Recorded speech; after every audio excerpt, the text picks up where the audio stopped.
12460 शिक्षक भर्ती के समस्त आवेदकों का स्वागत है आपके अपनी YouTube channel MKS teaching point में। जैसा कि साथियों 6470 पदों पर स्पष्ट रूप से हाईकोर्ट आदेशानुसार भर्ती प्रक्रिया गतिमान है। बात करें स्पष्ट रूप से तो एक काउंसलिंग संपन्न हो चुकी है और चयनित शिक्षक साथियों को आज विद्यालय आवंटित कर दिया जाएगा, यानी अंतिम रूप से वो जो है चयनित हो जाएंगे। बात कर ले साथियों, यहाँ पर कई सारे गतिरोध भी देखने को मिले, लेकिन अंततः जो एक काउंसलिंग संपन्न हुई है। अब इसके बाद जो है विभाग ने जो स्पष्ट रूप से अपना आदेश दिया है, नोटिस दी है, उसमें स्पष्ट किया गया है कि जितने अभ्यर्थियों का चयन स्पष्ट हो जाएगा, विद्यालय आवंटित हो जाएगा, उन सभी अभ्यर्थियों का डाटा विभाग को भेजना है। तो साथियों ये प्रक्रिया लगभग आपकी जो है आज से कल तक संपन्न हो पाएगी, क्योंकि आज जो है देर शाम तक सभी जो है अभ्यर्थियों को जो चयनित हैं उनको कहीं ना कहीं विद्यालय आवंटन की प्रक्रिया संपन्न हो पाएगी। अभी किसी डिस्ट्रिक्ट से ये अपडेट नहीं आया है कि यहाँ पर विद्यालय आवंटन हो चुका है। जैसे ही फाइनल अपडेट आएगी विद्यालय आवंटन पर भी बात करेंगे साथियों। लेकिन सबसे बड़ी बात जो हम यहाँ पर उपस्थित हुए हैं बात करने के लिए वो है सेकंड काउंसलिंग के पेज में। साथियों यहाँ पर बात करें सेकंड काउंसलिंग में गतिरोध की स्थिति बनी हुई है,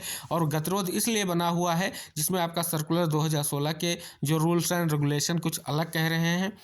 और बेसिक शिक्षा नियमावली जो 1981 उसके रूल्स एंड रेगुलेशंस क्या कह रहे हैं उन पर बात करेंगे। जिसमें क्या स्पष्ट हो रहा है, क्या भर्ती प्रक्रिया जो आपकी अगली काउंसलिंग होने वाली है उसमें ओपन टू ऑल के माध्यम से होगी, या स्टेट या आपके जो है डिस्ट्रिक्ट लेवल पर जो है मेरिट को डाउन किया जाएगा। तो साथियों दोनों चीज़ों पर हम यहाँ पर विचार करेंगे और जानेंगे क्या अभ्यर्थियों के पक्ष में सबसे सही तरीका रहेगा और क्या निर्णय विभाग के माध्यम से लिया जा सकता है जो कहीं ना कहीं सभी अभ्यर्थियों को लेकर के स्पष्ट हो। दूसरी तरफ साथियों यहाँ पर बात करें जो आपका सेकंड काउंसलिंग का शेड्यूल है उसकी क्या तैयारी है। तो साथियों जो पूर्ण संभावना पाई जा रही है 5 जनवरी के पहले पहले आपका शेड्यूल आने की पूर्ण संभावना है, क्योंकि 8 जनवरी को सुप्रीम कोर्ट में केस लगा हुआ है। उससे पहले किसी भी हालत में विभाग एक और काउंसलिंग संपन्न कराने की प्रक्रिया को जल्द से जल्द जो है स्पष्ट करेगा। तो साथियों सबसे पहले जानेंगे सर्कुलर 2016 में क्या कुछ स्पष्ट किया गया है। साथियों ये आपका सर्कुलर 2016 है, जिसमें अगर बात करें तो पॉइंट नंबर जो आपका 4 है इसमें क्या लिखा गया है। इसमें स्पष्ट किया गया है कि प्रथम काउंसलिंग के उपरांत अवशेष रिक्त पदों के प्रति जो है दिनांक दी गई है को द्वितीय काउंसलिंग का आयोजन किया जाएगा। उक्त काउंसलिंग में प्रदेश के किसी जनपद के ऐसे अभ्यर्थी प्रतिभाग कर सकते हैं जिनका चयन प्रथम चरण की काउंसलिंग में ना हुआ हो। ये पॉइंट्स कहीं ना कहीं स्पष्ट कर रहा है कि उन सभी अभ्यर्थियों को यहाँ पर स्पष्ट रूप से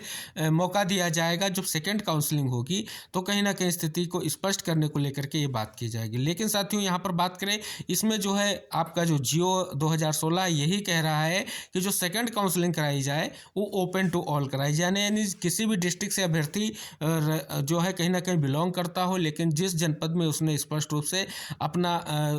जिला वरीयता के रूप में चुना है वहां पर उसको जो है नियुक्ति मिल जानी चाहिए। यानी स्पष्ट रूप से साथियों भर्ती में स्पष्ट रूप से सभी को पता है गतिरोध स्टार्ट से ही है, क्योंकि जब भर्ती प्रक्रिया आई तो 51 जनपदों में पद थे और 24 जनपद ऐसे थे जहां पर पदों की संख्या नहीं थी। लेकिन साथियों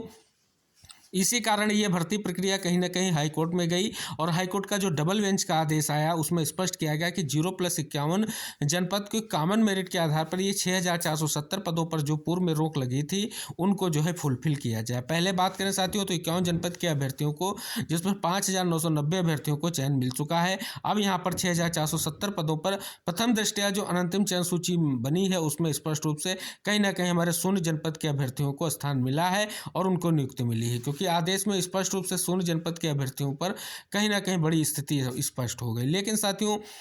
अब गतिरोध का कारण क्या है, क्योंकि ये साथियों तो आपका सर्कुलर 2016 कह रहा है कि स्पष्ट रूप से ओपन टू ऑल कर दी जाए भर्ती प्रक्रिया को, और दूसरी तरफ अगर साथियों बात करें जो आपकी नियमावली क्या कह रही है, नियमावली के अंतर्गत कुछ ऐसे बिंदु हैं जिन पर लगातार कहा जा रहा है कि इस पर विचार किया जाए और मेरिट डाउन की जाए जिला स्तर पर, और स्पष्ट रूप से भर्ती प्रक्रिया को पूर्ण किया जाए। ये साथियों आप सभी को अवगत करा दें, स्पष्ट रूप से देख सकते हैं उत्तर प्रदेश बेसिक शिक्षा नियमावली 1981 स्पष्ट रूप से आप सभी के सामने है, जिसमें बात करेंगे किस पॉइंट्स को लेकर के जो है आप सभी लोगों के लिए जो स्पष्ट किया जा रहा है कि क्यों मेरिट डाउन की जाए उसके बारे में बात करेंगे। यहाँ पर साथियों सारी चीज़ें स्पष्ट की गई हैं, पूरी की पूरी नियमावली आप सभी को पता है कि किस प्रकार से आपकी बेसिक शिक्षा में जो है भर्ती को स्पष्ट किया जाए। ये सभी चीज़ें कहीं ना कहीं इसमें स्पष्ट की गई हैं, और स्पष्ट रूप से ये इसी को इंगित कराते हुए कहीं ना कहीं स्पष्ट किया जा रहा है कि इस नियमावली में ऐसा प्रावधान किया गया है जिस पर जो है विचार किया जाए और उसका उल्लंघन ना किया जाए, और स्पष्ट रूप से कहीं ना कहीं भर्ती प्रक्रिया को संपन्न किया जाए। साथियों इसका पॉइंट नंबर 7 स्पष्ट कर दें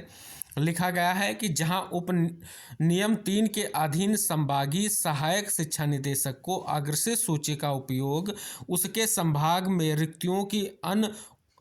अनुपलब्धता के कारण नहीं किया जा सका, तो संभागीय सहायक शिक्षा निदेशक परिषद के सचिव को सूची अग्रसारित करेगा, जो उसके बाद सूची को जिला बेसिक शिक्षा अधिकारी को जिसके जिले में रिक्तियों को भरने के लिए पर्याप्त संख्या में अभ्यर्थी उपलब्ध नहीं है, अग्रेषित करेगा। सूची में इस प्रकार अग्रेषित करने में परिषद का सचिव जिलों में उसकी तैनाती के संबंध में चयनित अभ्यर्थियों द्वारा दिए गए विकल्पों पर ध्यान देगा। यानी साथियों, ये इसका सीधा सा सेंस यही है कि जब तक जिले में पद रहेंगे और स्पष्ट रूप से वहाँ के जो आवेदक हैं तब तक उनको जो है लिया जाए। अगर विशेष परिस्थिति में स्पष्ट रूप से जब बेसिक शिक्षा विभाग ये स्पष्ट कर देगा कि यहाँ पर जो है पर्याप्त अभ्यर्थी अब उपलब्ध नहीं है, तब इस पर जो है परिषद का सचिव निर्णय लेगा कि अन्य अभ्यर्थी जो चयनित हो सके उनको स्थान दिया जाएगा। ये स्पष्ट रूप से कहीं ना कहीं ये स्पष्ट कर रहा है। साथियों, यहाँ पर आप देख सकते हैं क्या कुछ लिया गया है। पॉइंट नंबर 3 को अगर पढ़ें कि निर्देश सूची प्राप्त होने पर संभागीय सहायक निदेशक चयनित अभ्यर्थियों की सूची, आवेदन पत्र, अन्य विवरणों के साथ अपने संभाग के भीतर जिला बेसिक शिक्षा अधिकारी को जहां रिक्तियों को भरने के लिए पर्याप्त संख्या में अभ्यर्थी उपलब्ध नहीं, अग्रसारित करेगा। ये स्पष्ट किया जा रहा है कि जब तक जो है पद रहे और स्पष्ट रूप से अभ्यर्थियों का रहे तब तक कट ऑफ डाउन किया जाए। इस पॉइंट को लेकर के कहीं ना कहीं अभ्यर्थी चाह रहे हैं कि मेरिट को डाउन किया जाए। और ये भी स्पष्ट कर दिया गया है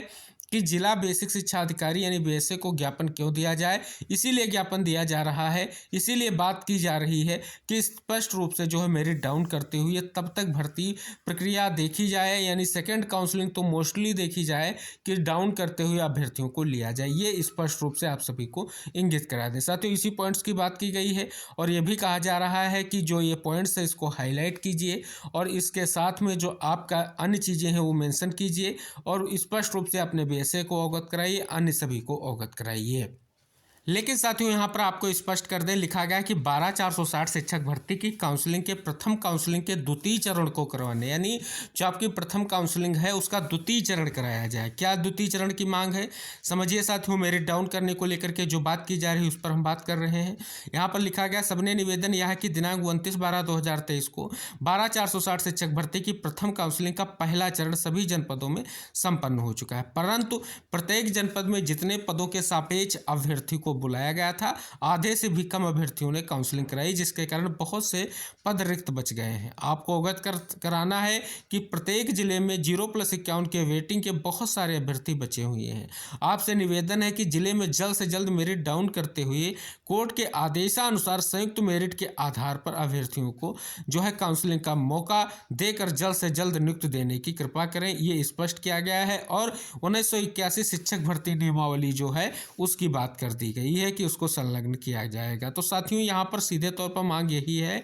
कि जो है मेरिट को डाउन करके भर्ती प्रक्रिया को आगे बढ़ाया जाए और जो आपकी एक काउंसलिंग हुई है इसी के तहत दूसरी काउंसलिंग की जाए, शेड्यूल आए और उन अभ्यर्थियों को स्थान दिया जाए जिन्होंने अपने जिले में आवेदन किया है और स्पष्ट रूप से उनको यहाँ पर मौका मिले। तो साथियों, स्पष्ट हो रहा होगा कि यहाँ पर स्पष्ट रूप से 0+51 के उन वेटिंग साथियों को ही मौका दिए जाने की बात की जा रही है। लेकिन साथियों, यहाँ पर बात करें 20 जनपद के कुछ ऐसे साथी हैं जहां पर पदों की संख्या बिल्कुल शून्य है और कुछ ऐसे पद भी हो रहे हैं जो अब जो है काउंसलिंग प्रक्रिया संपन्न हुई है वहां पर भी पदों की संख्या शून्य हो गई है।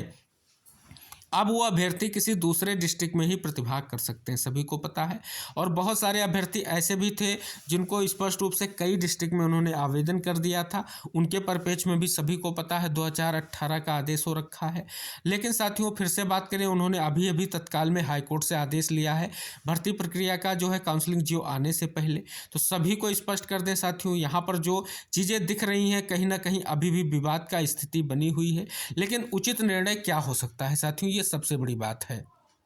अब साथियों बात करेंगे स्पष्ट रूप से जो आपकी काउंसलिंग हुई थी, तब स्पष्ट रूप से जो आपका एक महत्वपूर्ण जो है स्पष्ट रूप से काउंसलिंग सर्कुलर आया था, यानी शेड्यूल आया था, उसमें क्या स्पष्ट किया गया था, किस चीज़ को फॉलो करने की बात की गई थी। साथियों यहाँ पर जो है लिखा भी गया है पॉइंट नंबर 1 में कि माननीय उच्च न्यायालय द्वारा पारित आदेश 31/10/2023 के अनुपालन में उत्तर प्रदेश बेसिक शिक्षा अध्यापक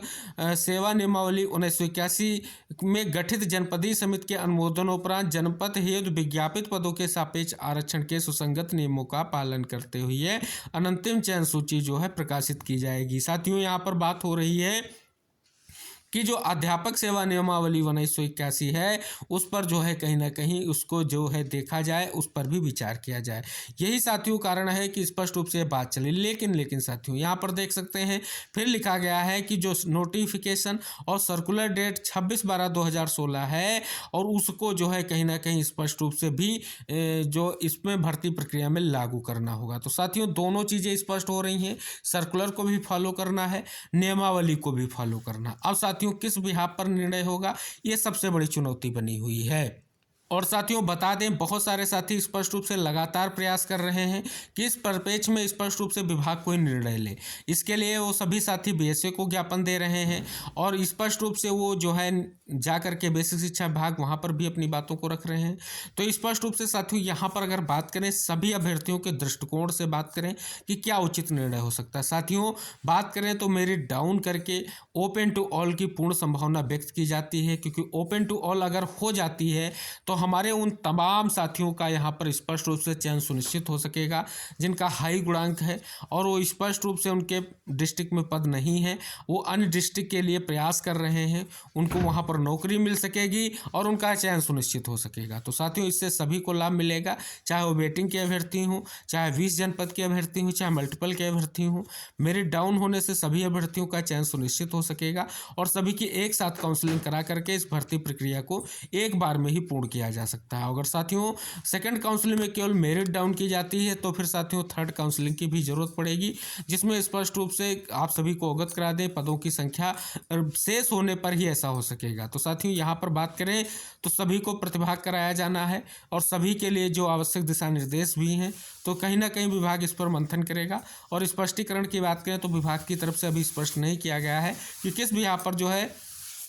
नेक्स्ट शेड्यूल आएगा, नेक्स्ट काउंसलिंग कराई जाएगी, क्योंकि साथियों जब तक पदों का डाटा एकत्र नहीं हो पाएगा तब तक स्पष्ट रूप से विभाग कोई स्पष्टीकरण नहीं देगा। लेकिन साथियों पूर्ण संभावना है विभाग कोई ऐसा निष्कर्ष निकालेगा जिससे ना तो नियमावली के दिए हुए प्रावधानों का उल्लंघन हो, ना ही जो सर्कुलर था उसका कोई उल्लंघन हो सके, जिससे किसी भी तरीके से भर्ती प्रक्रिया ना कोर्ट की तरफ जाए। साथियों बहुत सारे साथी इस पर कह रहे हैं कि अगर सर्कुलर को फॉलो करके भर्ती नहीं की गई तभी मामला जो है स्पष्ट रूप से कोर्ट में जाएगा और नियमावली के अभ्यर्थी स्पष्ट रूप से चाह रहे हैं कि मेरिट को डाउन करते हुए किया जाए। तो साथियों मेरिट के डाउन करते हुए केवल और केवल स्पष्ट रूप से जो जनपद में अपने आवेदन किया उन्हीं अभ्यर्थियों को इसका लाभ मिलेगा। अगर सर्कुलर के हिसाब से भर्ती प्रक्रिया पूर्ण की जाती है, ओपन टू ऑल कर दी जाती है, तो बहुत सारे अभ्यर्थियों का यहाँ चयन सुनिश्चित हो सकेगा। तो 6470 पदों को भरने को लेकर के विभाग उस कदम को उठाएगा जिससे सभी अभ्यर्थियों को एक साथ न्याय मिल सके। निवेदन है सभी साथी इस वीडियो को शेयर करके चैनल को सब्सक्राइब कर लें। विभाग जो भी निर्णय होगा,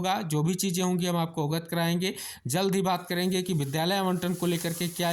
डिस्ट्रिक्ट लेवल से अपडेट आ रही है, उसके बारे में भी बात करेंगे। लेकिन साथियों इस वीडियो से जुड़िए, सारी चीज़ें स्पष्ट हो गई होंगी कि नियमावली क्या कारण कह रहा है, सर्कुलर क्या है, तो सारी चीज़ें स्पष्ट हो गई हैं। तो साथियों वीडियो को एक बार लाइक शेयर करके चैनल को सब्सक्राइब करें, बेल आइकन प्रेस करें। मिलते हैं नेक्स्ट वीडियो में, तब तक के लिए टेक केयर, बाय बाय, जय हिंद साथियों।